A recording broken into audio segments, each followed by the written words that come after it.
नमस्कार, मैं हूं सारिका पंकज। आज शनिवार है और आज मैं लेकर आई हूं पंडित जवाहरलाल नेहरू, देश के पहले प्रधानमंत्री, जो कि सिर्फ एक प्रधानमंत्री ही नहीं, एक महान स्वप्नद्रष्टा, शांति के दूत, विचारक, प्रगतिशील व वैज्ञानिक सोच के मालिक थे। बेहतरीन लेखक भी थे। उन्होंने अंग्रेजी में लिखा और विश्व साहित्य को letters from a father to his daughter, glimpses of world history and autobiography और द डिस्कवरी ऑफ इंडिया जैसी कालजयी रचनाएं दी। इन पुस्तकों का अनुवाद दुनिया की कई भाषाओं में हुआ। खास बात यह है कि जेल में रहते हुए नेहरू ने अपनी बिटिया इंदिरा प्रियदर्शनी को कुल 146 पत्र लिखे, जो बाद में उनकी प्रसिद्ध पुस्तक letters from a father to his daughter में छापे गए। इस किताब का हिंदी अनुवाद हम सब के प्रिय महान कथाकार, उपन्यास सम्राट मुंशी प्रेमचंद ने किया था, जिसका ताज़ा संस्करण पेंगुइन इंडिया ने प्रकाशित भी किया है। साहित्य तक नेहरू जी की जयंती से उनकी पुण्यतिथि तक उनकी इसी पुस्तक की कहानी शैली में लिखी चिट्ठियों के साथ आपसे लगातार रूबरू हो रहा है, और जिसे लेकर मैं आती हूँ सारिका पंकज आपके साथ। आज का पाठ पुस्तक की 19वीं कहानी है, मिस्र और क्रीट। पुराने जमाने में शहरों और गांवों में जिस तरह के लोग रहते थे, उनका कुछ हाल उनके बनाए हुए बड़े बड़े मकानों और इमारतों से मालूम होता है।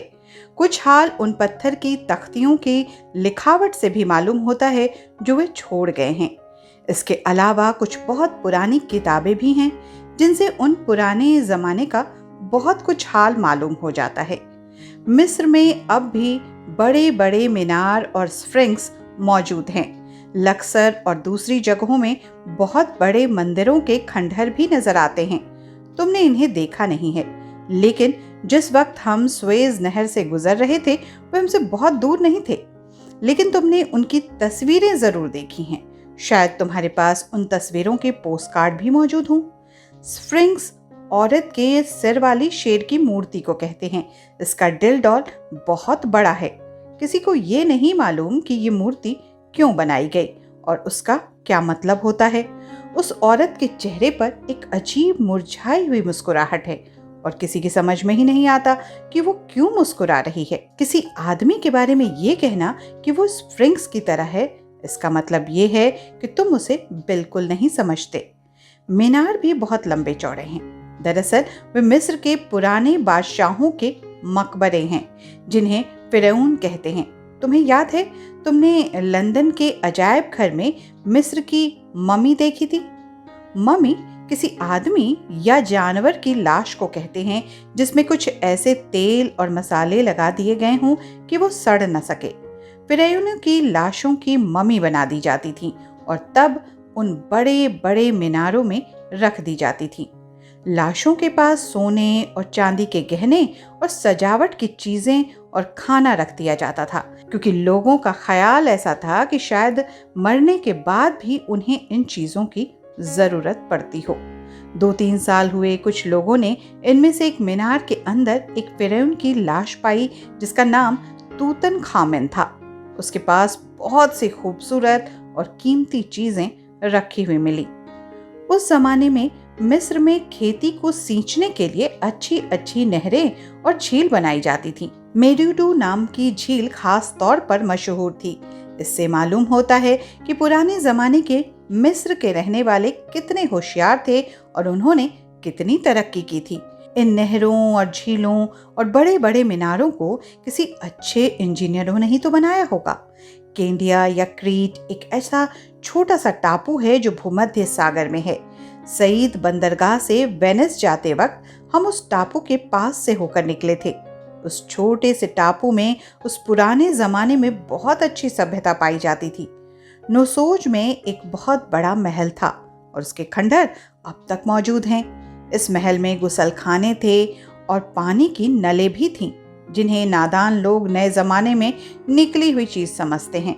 इसके अलावा बहुत खूबसूरत मिट्टी के बर्तन, पत्थर की नक्काशी, तस्वीरें और धातु और हाथी दांत के बारीक काम भी होते थे।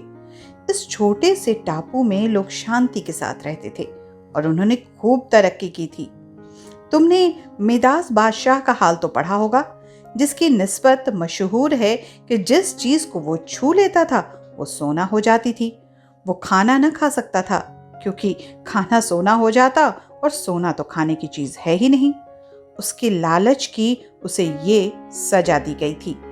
ये तो है एक मजेदार कहानी, लेकिन इससे हमें ये मालूम होता है कि सोना इतनी अच्छी और लाभदायक चीज भी नहीं है जितनी लोग सोचते हैं।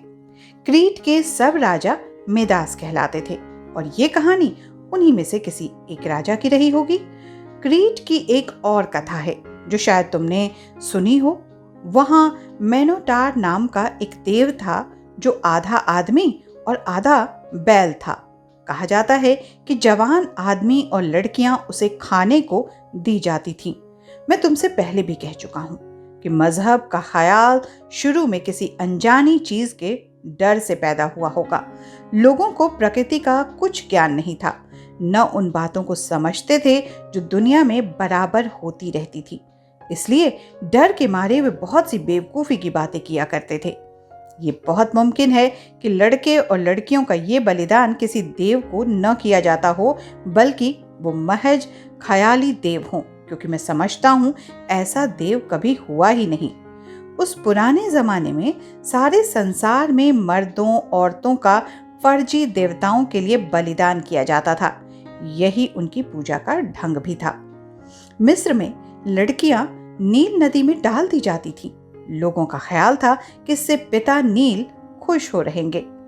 बड़ी खुशी की बात है कि अब आदमियों का बलिदान नहीं किया जाता, मगर हाँ, शायद दुनिया के किसी कोने में कभी कभी हो भी जाता हो।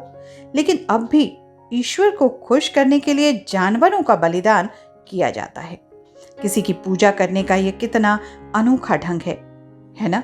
साहित्य तक विश्व साहित्य की कालजयी कहानियों के साथ आपसे लगातार मुखातिब है। कहानियों के इस सेक्शन में आप किस तरह की कहानियां सुनना चाहते हैं, हमें भी बताएं। इससे हमें आपकी रुचि की कहानियों के साथ उपस्थित होने में सुविधा होगी। अगले शनिवार अगली कहानी के साथ फिर मिलूंगी मैं, सारिका पंकज। तब तक दीजिए इजाजत। नमस्कार।